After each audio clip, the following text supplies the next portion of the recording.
Hello, അപ്പോൾ ഉച്ചയൂണ് ready ആയിരിക്കണം. ഇന്നിപ്പോ ഞാൻ ഒറ്റയ്ക്കല്ല, അന്ന ദാവിദ് കുട്ടനുണ്ട്, നടുക്കത്തെ പേരക്കിടാവ് സോളമൻ, അന്നാച്ചാണ്ടി എല്ലാവരും ഉണ്ട്. സന്തോഷത്തോടു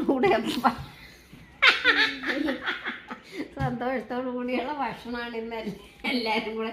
എപ്പോഴും ഒറ്റയ്ക്കല്ലേ കഴിക്കണം, അപ്പൊ ഇന്ന് ഇവരും കൂടെ ഉള്ളപ്പോഴത്തേക്ക് നല്ല സന്തോഷം അല്ലേ കുഞ്ഞ?